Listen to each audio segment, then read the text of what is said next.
Morning students, स्वागत है आपका आर्यन क्लासेज के ऑनलाइन चैनल पे। तो देखिए स्टूडेंट्स, आशा करता हूँ कि सभी ठीक होंगे, अच्छे होंगे, अपने घरों में स्वस्थ होंगे। तो आज हम बात कर रहे हैं ज्योग्राफी के लेसन नंबर 6 की। किसकी बात कर रहे हैं? ज्योग्राफी के लेसन नंबर 6 की। तो ध्यान दीजिएगा।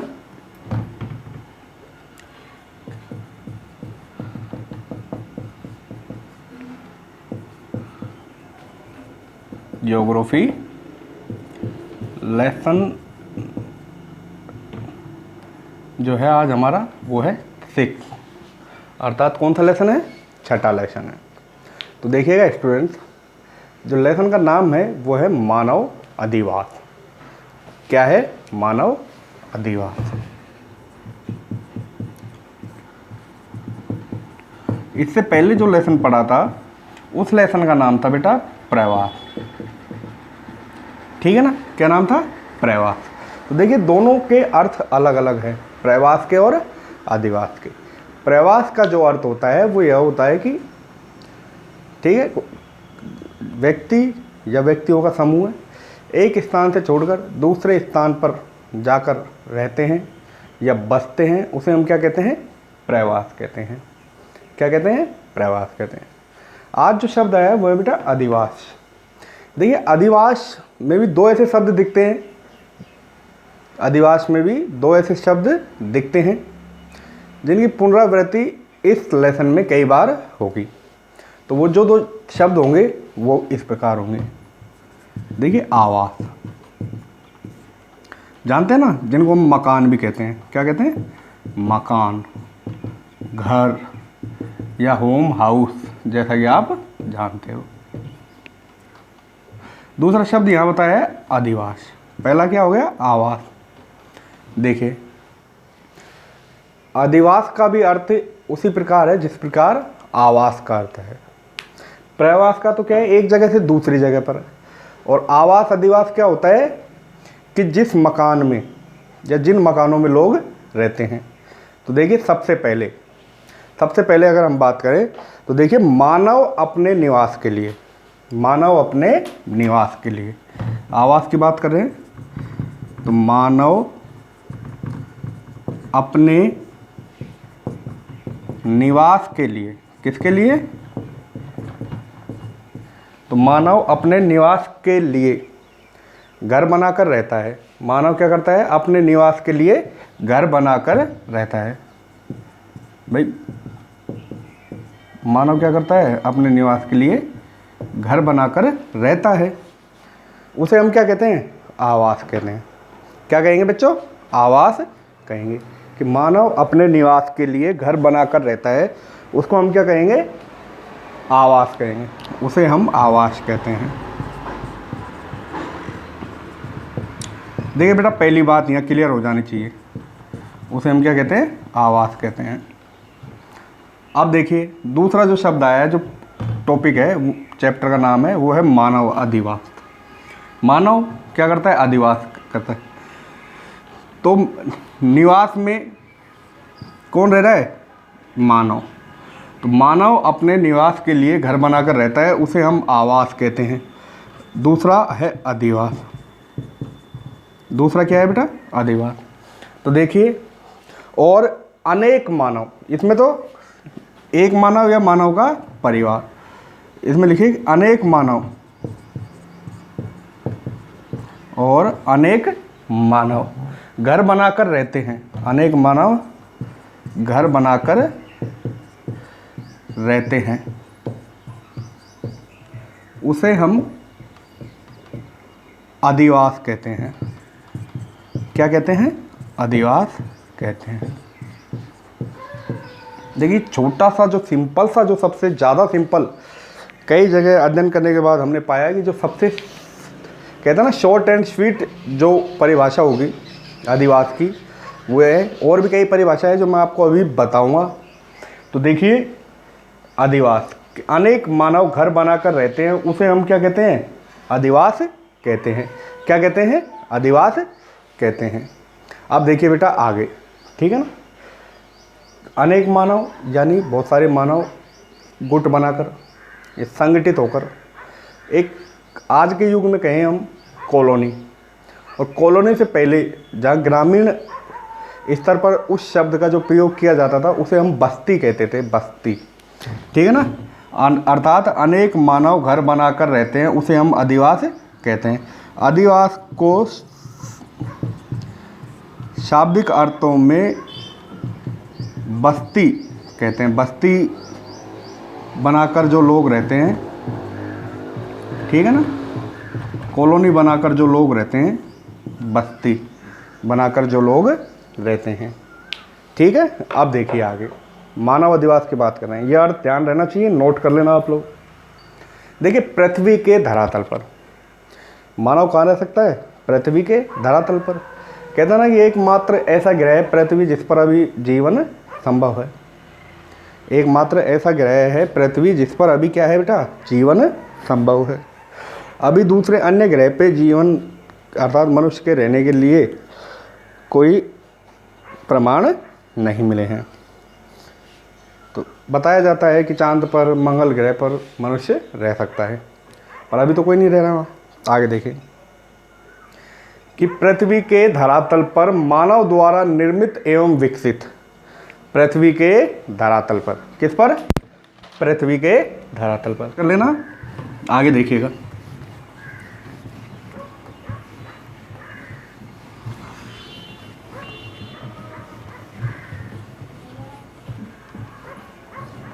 देखिए बेटा कि पृथ्वी के धरातल पर मानव द्वारा निर्मित एवं विकसित आवासों के संगठित समूहों को, दूसरा जो अर्थ होगा अधिवास का, इंपॉर्टेंट अर्थ है कि पृथ्वी के धरातल पर, किस पर स्टूडेंट्स? पृथ्वी के धरातल पर मानव द्वारा, तो रहने योग्य जो मकान बनाएगा कौन बनाएगा? मानव बनाएगा। कौन बनाएगा? मानव। तो मानव द्वारा निर्मित एवं विकसित, निर्मित एवं विकसित, कि पृथ्वी के धरातल पर मानव द्वारा निर्मित एवं विकसित आवासों के संगठित समूहों को, विकसित आवासों के संगठित समूह को क्या कहते हैं बेटा? अधिवास कहते हैं।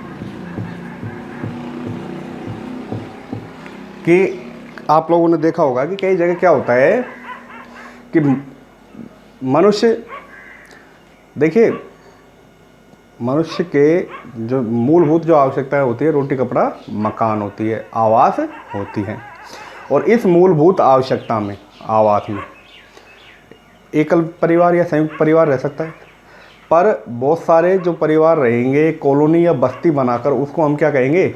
अधिवास कहेंगे। क्या कहेंगे? अधिवास कहेंगे।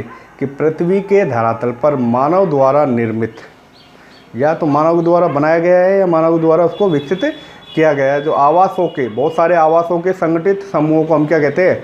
अधिवास कहते हैं। मानव अधिवास को मानव बस्ती भी कहा जाता है। दूसरा अर्थ है बेटा मानव अधिवास को, एक एक चीज़ यहाँ लिख लिख के बता रहा हूँ मैं आप लोगों को। मानव अधिवास को मानव बस्ती भी कहा जाता है। मानव अधिवास को मानव बस्ती भी कहा जाता है। क्या कहा जाता है? कि मानव अधिवासों को मानव बस्ती भी कहा जाता है। आगे देखिएगा आप लोग। अब यह अर्थ ध्यान रखना, नोट कर लेना बेटा। पीछे भी अर्थ बताया था कि जहाँ पर मानव अपने निवास स्थान के लिए जो जगह बनाकर रहता है उसे आवास कहते हैं, और अनेक मानव अपने निवास स्थान के लिए जो जगह बनाकर रहते हैं उसे क्या कहते हैं? अधिवास कहते हैं। अब देखिए अधिवास किसकी बात कर रहे हैं हम? अधिवास की। किसी प्रदेश के समस्त अधिवासों का, किसी प्रदेश के समस्त अधिवासों का उसकी जनसंख्या, क्षेत्रफल, कार्यों की संख्या, महत्व तथा उनका वर्ग व्यवस्थापन होता है। किसमें? अधिवास में। वहाँ की जनसंख्या का, वहाँ के क्षेत्रफल का, वहाँ के कार्यों का वर्ग व्यवस्थापन होता है। किसमें? अधिवास में। तो मानव अधिवास साधारण रूप से स्थायी भी होते हैं। जो मानव के जो अधिवास हैं, जहाँ मानव रहता है, वो स्थायी भी होते हैं, साधारण रूप से तो स्थायी होते हैं, परंतु कई जगह अस्थायी भी पाए जाते हैं। तो मानव अधिवास स्थायी भी होते हैं और अस्थायी भी होते हैं। ध्यान रखना बेटा कि मानव अधिवास कैसे होते हैं, स्थायी भी होते हैं और अस्थायी भी होते हैं। अब आगे देखिएगा आप लोग कि मानव अधिवास साधारण रूप से स्थायी रूप से बने होते हैं, परंतु कुछ अस्थायी भी होते हैं। मानव अधिवास एकाकी भी होते हैं और संकुल भी होते हैं। मानव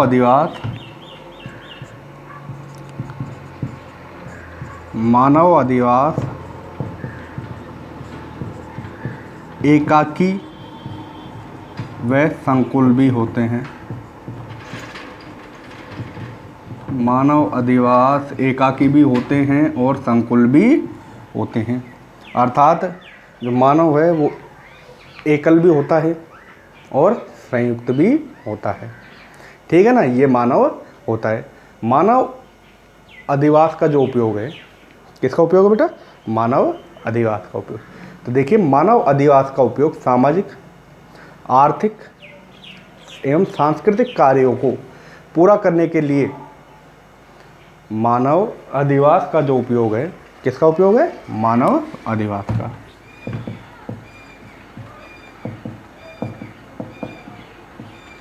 मानव अधिवास का जो उपयोग है मनुष्य सामाजिक, आर्थिक एवं सांस्कृतिक कार्यों को पूरा करने के लिए करता है। किनको करता है बेटा, सामाजिक, आर्थिक एवं सांस्कृतिक कार्यों को पूरा करने के लिए करता है एवं अपने निवास के लिए करता है। कि मानव अधिवासों का उपयोग सामाजिक, आर्थिक एवं सांस्कृतिक, अर्थात अपने निवास के लिए मनुष्य किसका उपयोग करता है, मानव अधिवासों का उपयोग करता है। ठीक है ना। अब मानव जो अधिवास है उसकी मूलभूत इकाई क्या होती है। मनुष्य की मूलभूत इकाई हमने देखा कि रोटी, कपड़ा और मकान होती है। क्या होती है बेटा, रोटी, कपड़ा और मकान। परंतु मानव अधिवास की जो मूलभूत इकाई होती है वो क्या होती है, मानव अधिवास की जो मूलभूत इकाई होती है बेटा, देखिए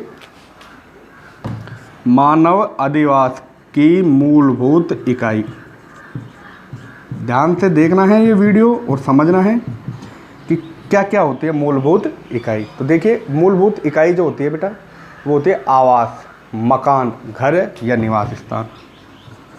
आवास, मकान, घर या निवास स्थान। तो मूलभूत इकाई आवास हो जाएगा, मकान हो जाएगा, घर हो जाएगा, ठीक है ना, या निवास स्थान। ये अधिवास की क्या होती है बेटा, मूलभूत इकाई होती है।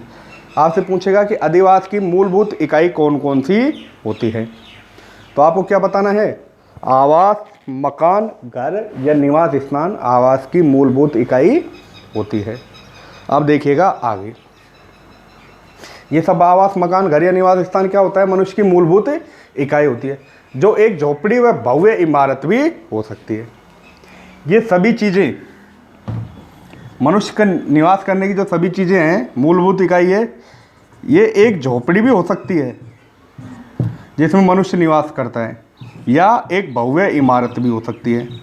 देखिए दोनों में ही मनुष्य निवास करता है, पर सब अपने वर्ग के अनुसार निवास करते हैं। कि मूलभूत इकाई आवास, मकान, घर या निवास स्थान होते हैं, परंतु जो ये हैं आदिवास, मकान, घर, ये एक झोपड़ी भी हो सकते हैं या एक भव्य इमारत भी हो सकते हैं, महल भी हो सकता है एक, ठीक है ना। तो इन सभी चीज़ों को बेटा हमें क्या करना है, ध्यान रखना है कि कौन कौन सी मानव की मूलभूत इकाई होती है। कौन कौन सी होती है मानव की मूलभूत इकाई, देखिए आवास, मकान, घर या निवास स्थान, ये सब मनुष्य की क्या होती है, मूलभूत इकाई होती हैं, ठीक है ना। आदिवास मकानों के समूह होते हैं। अधिवास क्या होते हैं, अधिवास मकानों के समूह होते हैं। अधिवास मकानों के समूह होते हैं जिसमें कहते हैं ना 5 से लेकर 5000 तक अधिवास मकानों के समूह होते हैं, जो 5 से लेकर 5000 या हजारों हो सकते हैं। ये सब अधिवास में आएगा। आगे देखिए दूसरी डेफिनेशन ये थी कि मानव अधिवास में कितने घर हो सकते हैं, 5 से लेकर, अर्थात संगठित जहाँ लोग रहते हैं, बस्ती में, कॉलोनियों में, शहरों में संगठित जहाँ लोग रहते हैं उसे हम क्या कहेंगे, अधिवास कहेंगे, ठीक है ना। आवास तो सिंगल कहीं भी रह सकता है मनुष्य, जगह लेके, ज़मीन लेके, प्लॉट लेके, ठीक है। अर्थात एक जगह से ये मान लीजिए कि फ्लैट का जो एरिया होता है वो आदिवास की श्रेणी में आ जाता है, और जो प्लॉट का जो एरिया होता है वो आवास की श्रेणी में आ जाता है। परंतु कई सारे प्लॉट होंगे, बहुत सारे प्लॉट होंगे, बहुत सारे लोग वहाँ रह रहे हैं आप एक साथ, तो वो आदिवास हो जाएगा। आगे देखिए कि आदिवास मकानों के समूह होते हैं जो 5 से लेकर हज़ारों हो सकते हैं। बस्तियाँ छोटे छोटे रूपों में, बस्तियाँ छोटे छोटे रूपों में विकसित होकर नगर, महानगर, विराट नगर एवं विश्व नगरों का रूप धारण कर सकती है।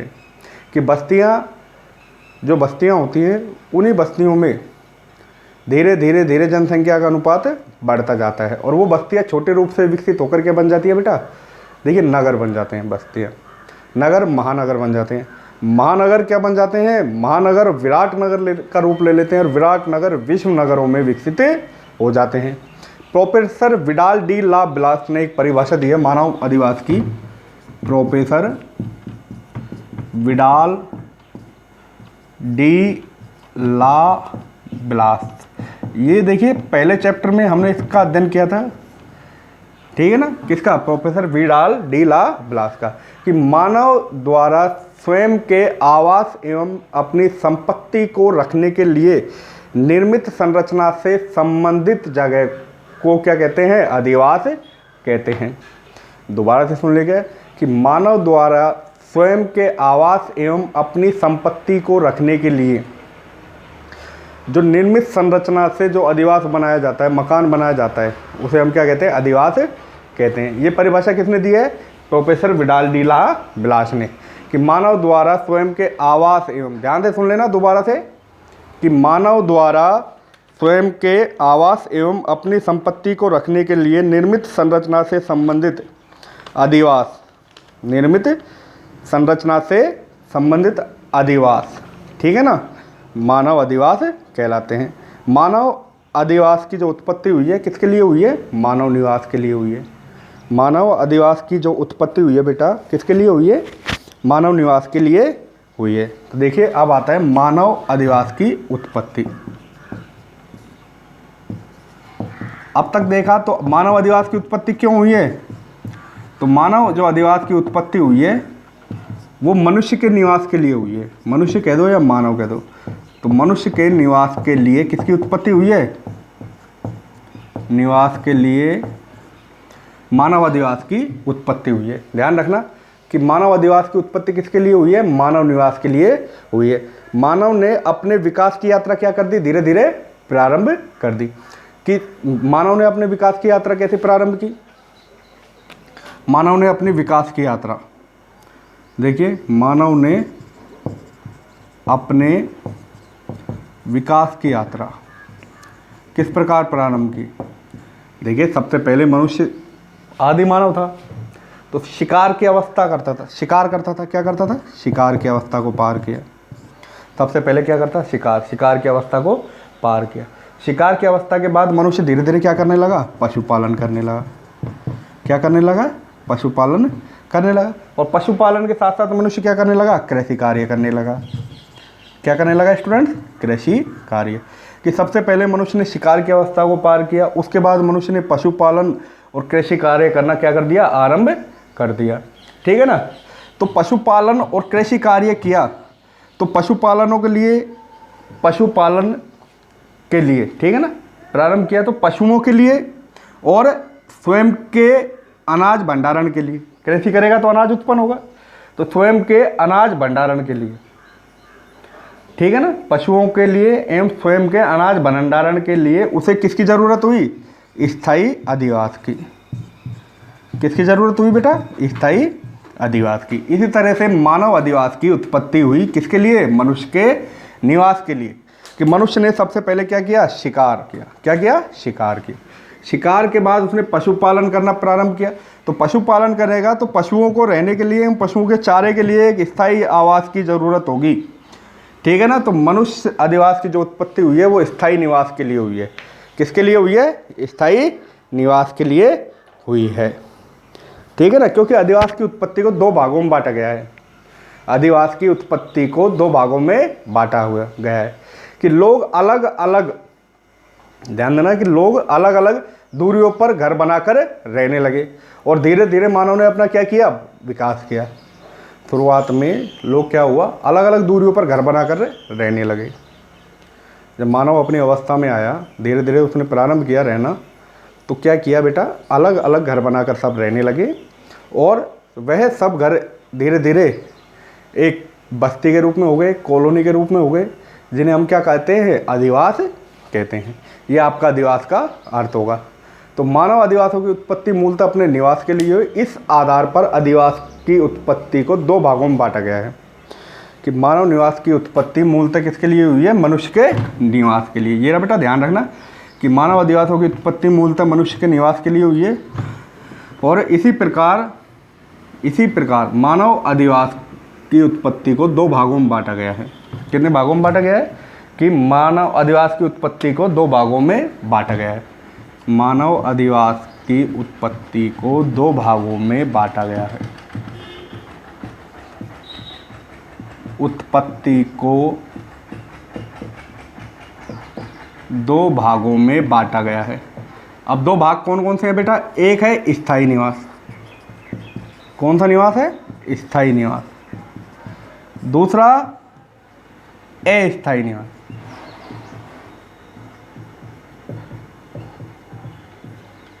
तो जानते हो स्थायी निवास कौन से होते हैं और अस्थायी निवास कौन से होते हैं।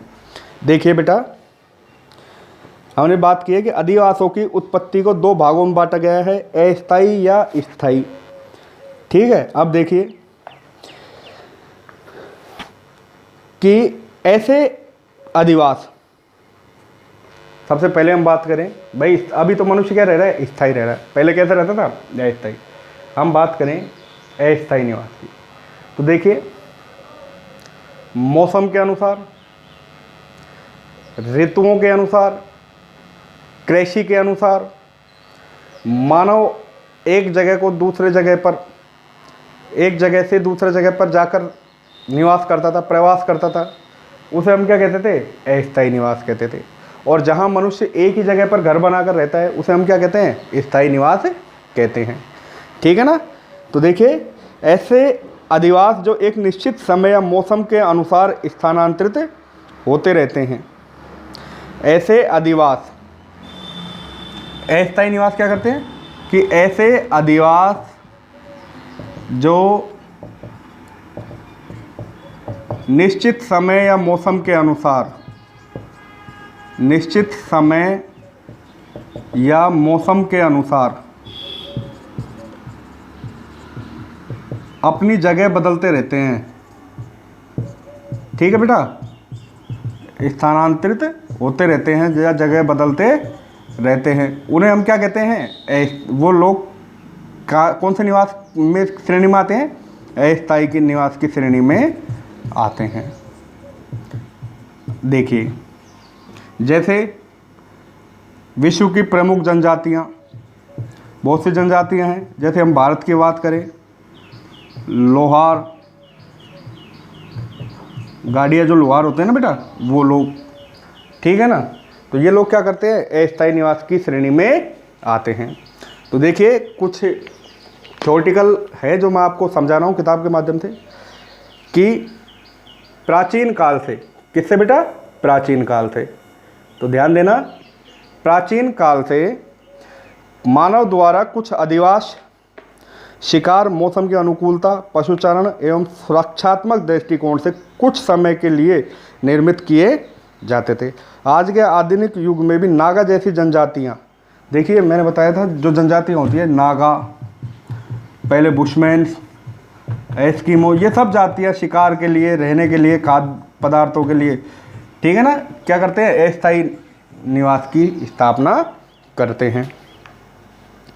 ठीक है बेटा। तो ये अस्थायी निवास की श्रेणी में आ जाए। उसके बाद आता है आपका स्थायी निवास, कि स्थायी अधिवासों की उत्पत्ति कब और कैसे हुई। वास्तविक रूप से यह कहना कठिन है कि स्थायी निवास की उत्पत्ति या स्थायी अधिवासों की उत्पत्ति कब हुई, यह कहना बहुत कठिन है। आगे ध्यान देना, किंतु विद्वान उत्तर पाषाण काल में स्थायी कृषि के साथ ही स्थायी अधिवासों की उत्पत्ति मानते हैं। तो स्थायी निवास या स्थायी अधिवास की जो उत्पत्ति है जब से कब से मानते हैं? उत्तर पाषाण काल से मानते हैं बेटा। कब से मानते हैं? उत्तर पाषाण काल से, क्योंकि इसी समय से क्या प्रारंभ हुई? कृषि करना प्रारंभ हुआ। तो कृषि कौन करेगा? मानव। तो स्थायी और मानव ने कृषि कब की? जब मानव स्थायी रूप से रहने लग गया। ठीक है ना। तो स्थायी निवास की उत्पत्ति उत्तर पाषाण काल से मानी जाती है, जिस समय से कृषि का विकास हुआ था। तो देखिए बेटा, यह कहा जाता है मानव के विकास क्रम में जब से मानव समूह रहने लगा है तब से स्थायी अधिवासों का विकास हुआ होगा। आगे देखिए कि स्थायी अधिवासों की उत्पत्ति उत्तर पाषाण काल से माना जाती है। मानव अधिवास सभ्यता व संस्कृति के प्रतीक होते हैं। मानव जो अधिवास होते हैं वो किसके प्रतीक होते हैं? सभ्यता के और संस्कृति के प्रतीक होते हैं।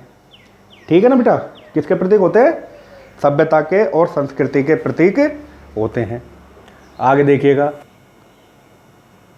देखिए बेटा, इसी प्रकार कहते हैं ना कि जो मानव अधिवास की उत्पत्ति है दो भागों में बांटी गई है, अस्थायी और स्थायी निवास में। कौन कौन से भागों में बांटी गई है?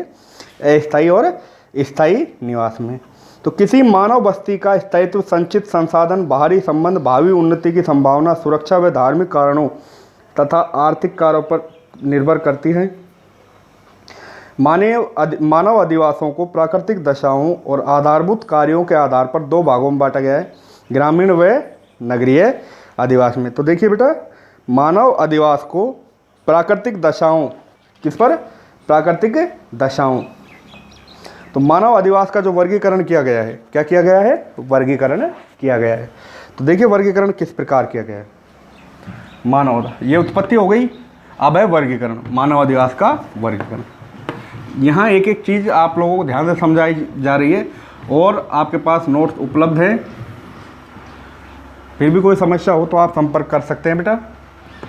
अब है मानव अधिवास का वर्गीकरण। देखिए उत्पत्ति स्थायी एवं अस्थायी दो भागों में बांटी गई है। उत्पत्ति स्थायी एवं अस्थायी दो भागों में बांटी गई है। अब है मानव अधिवास का वर्गीकरण।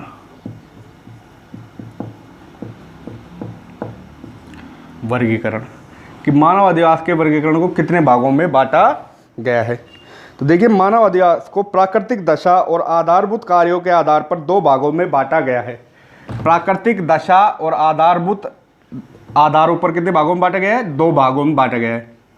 पहला है बेटा ग्रामीण और दूसरा है नगरीय।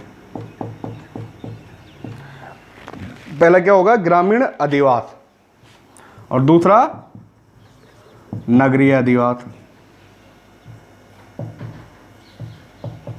ध्यान देना, ग्रामीण अधिवास जंगलों में लोग निवास स्थान बनाकर रहते हैं और नगरीय अधिवास ये गांव में हो जाएगा। कहाँ हो जाएगा? गांव में। और ये कहाँ हो जाएगा? शहरों में। कहाँ पर? शहरों में। आप समझिएगा मानव अधिवास का वर्गीकरण। देखिए मानव अधिवासों को प्राथमिक दशाओं और आधारभूत कार्यों के आधार पर, ध्यान देना, आधारभूत कार्यों के आधार पर दो भागों में बांटा जाता है। पहला है ग्रामीण अधिवास बेटा, दूसरा है नगरीय अधिवास। दो भागों में बांटा गया है, पहला ग्रामीण अधिवास और दूसरा नगरीय अधिवास। तो ग्रामीण अधिवास में देखिए क्या क्या आता है कि ग्रामीण अधिवासों की अर्थव्यवस्था प्राथमिक व्यवसायों पर निर्भर होती है। ग्रामीण अधिवासों की अर्थव्यवस्था किस पर निर्भर होती है? प्राथमिक व्यवसायों पर, जो आगे हम पढ़ेंगे। प्राथमिक व्यवसायों पर निर्भर होती है। अब ये प्राथमिक व्यवसाय कौन कौन से होते हैं बेटा? जैसे कृषि, ध्यान देना, पशुपालन, आखेट या शिकार कह सकते हैं, जिसको हम क्या कह सकते हैं? पहला है कृषि, दूसरा है पशुपालन, तीसरा है आखेट, है ना। लकड़ी काटना, मछली पकड़ना, ध्यान देना, लकड़ी काटना,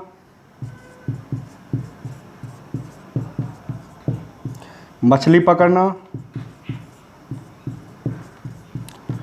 खनन कार्य करना, अर्थात खुदाई का कार्य करना। तो देखिए बेटा, पहला है कृषि, कौन सा है? कृषि। दूसरा है पशुपालन, तीसरा है आखेट, चौथा क्या आ जाएगा? लकड़ी काटना, पांचवा मछली पकड़ना, छठा है वो है खनन कार्य। कौन सा है? खनन कार्य। अतः ग्रामीण अधिवास मुख्यतः भूमि के विदोहन पर आधारित होते हैं। किस पर आधारित होते हैं? भूमि के विदोहन पर, ठीक है ना। अर्थात प्राथमिक व्यवसाय वाले अधिवास को, जिस अर्थव्यवस्था पर प्राथमिक व्यवसाय स्थिर है वो ग्रामीण अधिवास हो जाता है। कौन सा हो जाता है? ग्रामीण अधिवास हो जाता है। उसके बाद आता है बेटा नगरीय अधिवास। तो नगरीय अधिवास में द्वितीयक एवं तृतीयक कार्यों की प्रधानता वाले अधिवास को, ग्रामीण अधिवास में द्वितीयक एवं तृतीयक, ध्यान देना, ग्रामीण अधिवास में तो होता है कि प्राथमिक व्यवसाय पर आधारित जो अर्थव्यवस्था होती है वो ग्रामीण अधिवास में होती है, कि ग्रामीण अधिवासों की अर्थव्यवस्था प्राथमिक व्यवसायों पर निर्भर होती हैं, जैसे कृषि, पशुपालन, लकड़ी काटना, आखेट, मछली पकड़ना, खनन एवं वनों से प्राप्त पदार्थों का संग्रहण आदि। अतः ग्रामीण अधिवास मुख्यतः भूमि के विदोहन पर आधारित होता है। फिर बेटा आता है कौन सा? आपके आता है नगरीय अधिवास। कौन सा आता है? नगरीय अधिवास। तो देखिए नगरीय अधिवास में क्या होता है? नगरीय अधिवास में छोटा सा हम यहाँ अर्थ ले लेते हैं, उसके बाद इनके ग्रामीण अधिवासों के प्रकार, उनकी सभी समस्याओं का यहाँ अध्ययन करेंगे। कि नगरीय अधिवास उच्च जनसंख्या घनत्व, पक्की सड़क व मकानों, रोजगार की उपलब्धता, उच्च शिक्षा, गहन चिकित्सा सुविधाएं, सामाजिक प्रागाढ़ता के अभाव में तीव्र सामाजिक आर्थिक अंतर दर्शाते हैं। नगरीय क्षेत्रों में 50% से अधिक जनसंख्या गैर प्राथमिक कार्यों में संलग्न होती हैं, ठीक है ना। ये आ जाएगा आपके नगरीय अधिवास में। कि नगरीय अधिवासों की अर्थव्यवस्था, कि ग्रामीण अधिवासों की अर्थव्यवस्था किस पर आधारित होती है? प्राथमिक व्यवसाय पर। किस पर आधारित होती है? प्राथमिक व्यवसाय पर। और नगरीय अधिवासों की अर्थव्यवस्था किस पर होती है बेटा? उद्योग, निर्माण, ध्यान देना किन किन पर होती है? उद्योग पर होती है, उद्योग के बाद निर्माण पर होती है, ठीक है ना। परिवहन, व्यापार, वाणिज्य, परिवहन, व्यापार, वाणिज्य, अर्थात द्वितीयक व तृतीयक व्यवसाय पर आधारित होती है। द्वितीयक व तृतीयक व्यवसाय पर आधारित होती है, ठीक है ना। अब इनके सारी डेफिनेशंस वगैरह हम पढ़ेंगे। आपको दो चीज़ें ध्यान रखनी है कि ग्रामीण अधिवास, प्राथमिक व्यवसाय, ग्रामीण अधिवास की जो अर्थव्यवस्था है वो प्राथमिक व्यवसाय पर आधारित होती है। ग्रामीण अधिवास की जो अर्थव्यवस्था है किस पर आधारित होती है? प्राथमिक व्यवसाय पर। और नगरीय अधिवास की अर्थव्यवस्था द्वितीयक व तृतीयक व्यवसाय पर आधारित होती है, अर्थात उद्योग, निर्माण, परिवहन, व्यापार, वाणिज्य से जुड़ी हुई, ठीक है ना, इकाइयों पर आधारित होती है। अब है ग्रामीण अधिवासों के प्रकार, कि ग्रामीण अधिवासों के कौन कौन से प्रकार होते हैं। देखिए बेटा, अब बात करेंगे हम ग्रामीण अधिवासों की। तो ग्रामीण अधिवासों में देखिएगा सबसे पहले प्रकार, ठीक है ना, कि प्रकार किसे कहा जाता है। तो ध्यान दीजिएगा,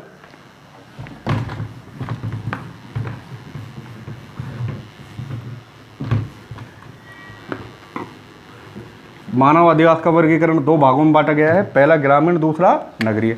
अब यहाँ हम पढ़ेंगे ग्रामीण अधिवास। पहला है ग्रामीण अधिवास, जो प्राथमिक व्यवसाय पर आधारित है। किस पर आधारित है? अब इसके प्रकार, ग्रामीण अधिवास के प्रकार। ग्रामीण अधिवास किस पर आधारित है? प्राथमिक व्यवसाय पर आधारित है। अब देखिए ग्रामीण अधिवास के प्रकार। मकानों की संख्या और उनके बीच की दूरी के आधार पर किए गए विभाजन को, मकानों की संख्या, मकानों की संख्या और उनके बीच की दूरी के आधार पर, बीच की दूरी के आधार पर किए गए विभाजन को, किए गए विभाजन को अधिवासों का प्रकार कहा जाता है। विभाजन को अधिवासों का प्रकार कहा जाता है। बेटा ये इसकी डेफिनेशन है, ध्यान रखना। अधिवेशन के प्रकार अगर पूछता है तो सबसे पहले हमें ये बात रखनी पड़ेगी।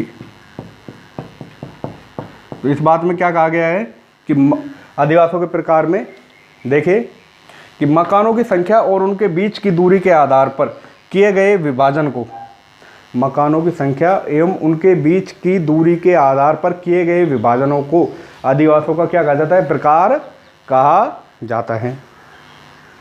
ग्रामीण अधिवासों के प्रकारों के लिए भौतिक लक्षण, सामाजिक एवं सांस्कृतिक, जैसे सांस्कृतिक में जाति, धर्म और सुरक्षा आदि अनेक कारक उत्तरदायी है। सामान्य ग्रामीण अधिवासों के निम्न 4 प्रकार होते हैं। निम्न 4 प्रकार होते हैं। ग्रामीण अधिवासों के बेटा कितने प्रकार बताए गए हैं यहाँ? 4 प्रकार बताए गए हैं। और जो उत्तरदायी होते हैं वो उत्तरदायी भौतिक लक्षण, सामाजिक व सांस्कृतिक है ना।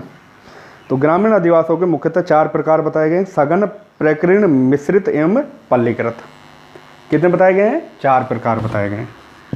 पहला है सघन, दूसरा है मिश्रित।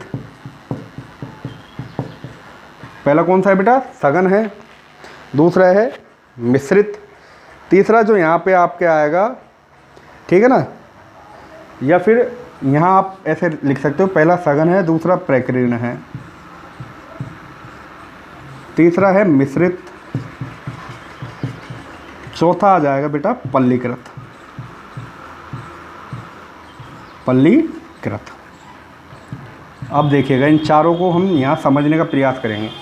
मानव अधिवास के प्रकार, किसके प्रकार? मानव अधिवास। तो मानव अधिवास में भी कौन से प्रकार? ग्रामीण अधिवास के प्रकार। कि मकानों की संख्या और उनके बीच की दूरी के आधार पर किए गए विभाजन को अधिवासों का प्रकार कहा जाता है। सघन, ठीक है ना बेटा, सघन या गुच्छित अधिवास। दूसरे नाम से अगर इनको जानेंगे तो यहाँ इसको सघन या गुच्छित अधिवास भी कहते हैं। सघन या गुच्छित अधिवास, ठीक है ना। तो सघन या गुच्छित अधिवास में देखिए क्या होता है कि इन अधिवासों में जो मकान बने होते हैं वो प्राय खेतों के मध्य एवं किसी ऊंचे एवं बाड़ों से सुरक्षित स्थानों पर बने होते हैं। सघन या गुच्छित अधिवासों में जो मकान बने होते हैं वो मकान प्राय खेतों के मध्य किसी ऊंचे एवं बाढ़ से सुरक्षित स्थान पर बने होते हैं। ठीक है बेटा।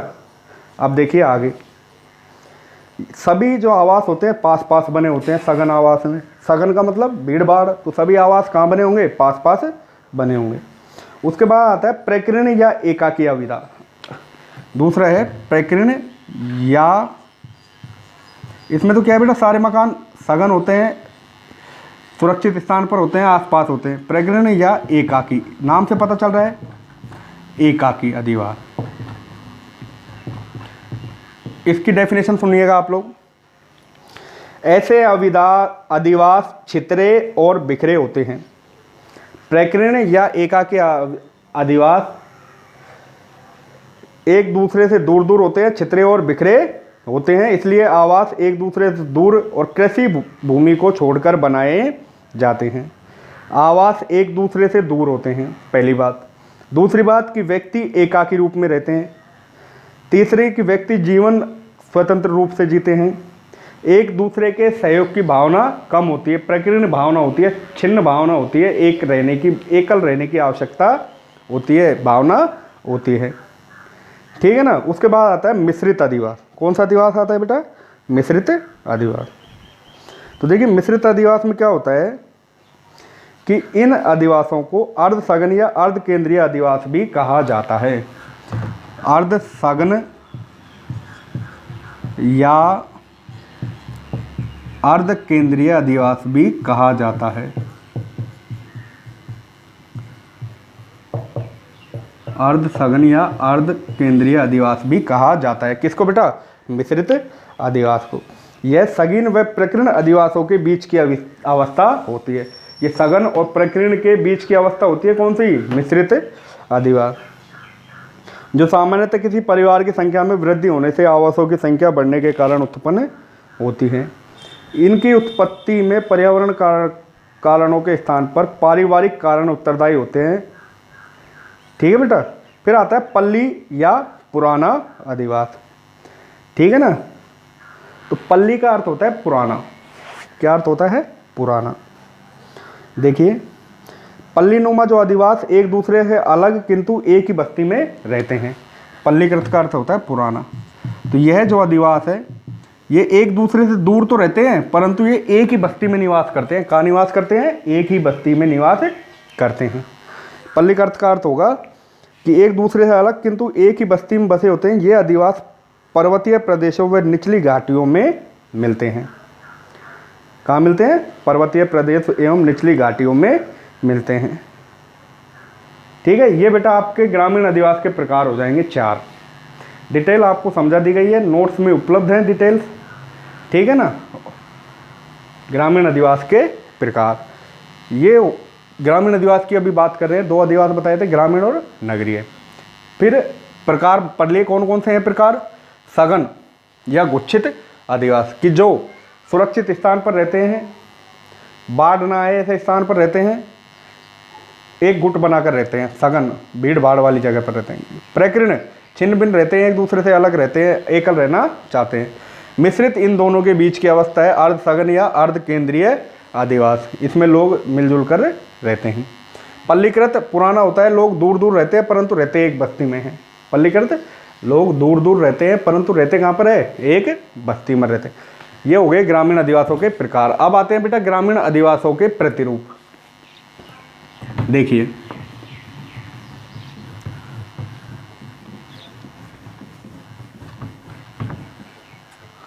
ग्रामीण अधिवासों के प्रतिरूप। अब देखिए ग्रामीण अधिवासों के प्रतिरूप कौन कौन से होते हैं। तो ध्यान दीजिएगा, ग्रामीण अधिवासों के प्रतिरूपों में आप लोग कि अधिवासों के बसाव की प्रकृति के आधार पर, अधिवासों के बसाव की आकृति के आधार पर, अधिवासों के बसाव की आकृति के आधार पर। तो अधिवास एक जगह पर रहते हैं क्या? नहीं, अलग अलग होते हैं। अधिवासों के आकृति के आधार पर कह सकते हैं, या अधिवासों के बसाव की आकृति के आधार पर, बसाव की आकृति के आधार पर।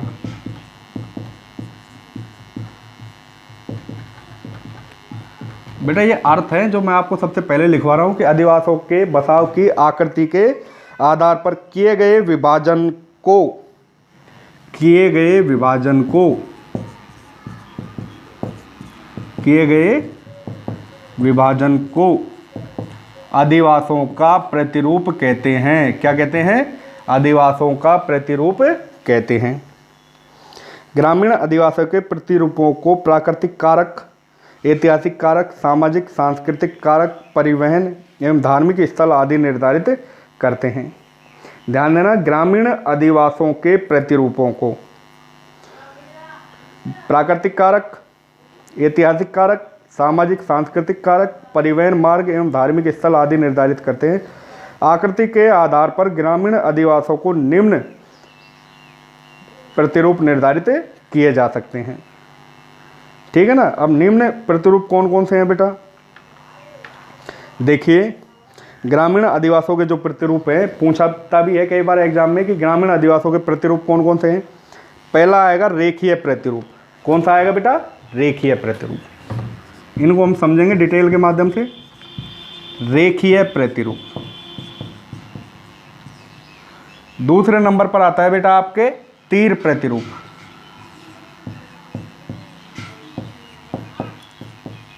वैसे आपके नोट्स में सब डिटेल सहित लिखा गया है। तीसरा आता है त्रिभुजाकार प्रतिरूप। कौन सा है? त्रिभुजाकार प्रतिरूप। चौथा जो प्रतिरूप आएगा बेटा वो आएगा आयताकार या चौक पट्टी प्रतिरूप। आयताकार या चौक पट्टी प्रतिरूप। पांचवा आएगा बेटा अरीय त्रिज्या प्रतिरूप। कौन सा आएगा? अरीय त्रिज्या प्रतिरूप। पांचवा है अरीय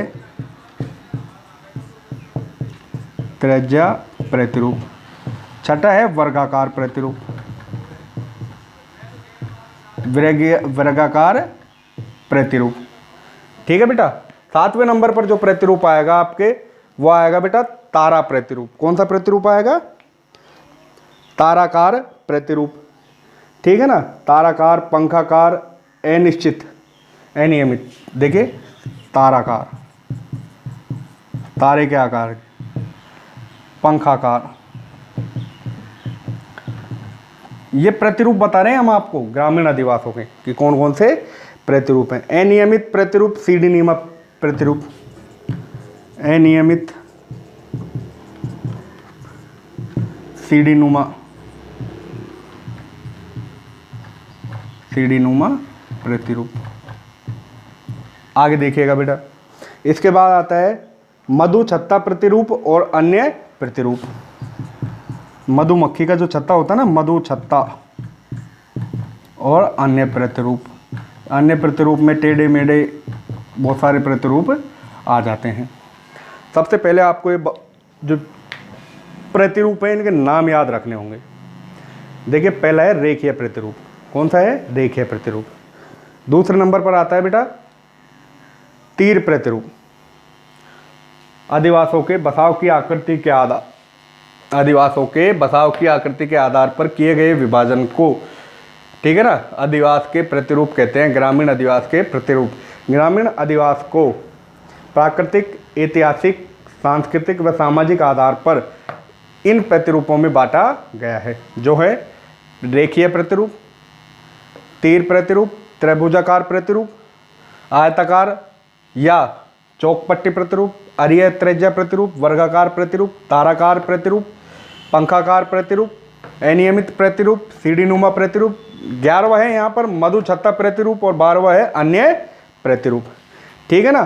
तो बेटा आपके ना चित्र सहित इनको दर्शाया गया है। जो चित्र होगा कि आयताकार प्रतिरूप किस प्रकार से होंगे, रेखीय प्रतिरूप किस प्रकार से होंगे, कि इन प्रतिरूपों के किनारों पर जहाँ पर आवास बना होता है वो उसी प्रकार के हो जाते हैं। जैसे तीर नुमा आवास है, तीर प्रतिरूप कहलाएंगे। क्या कहलाएंगे? तीर प्रतिरूप कहलाएंगे। अब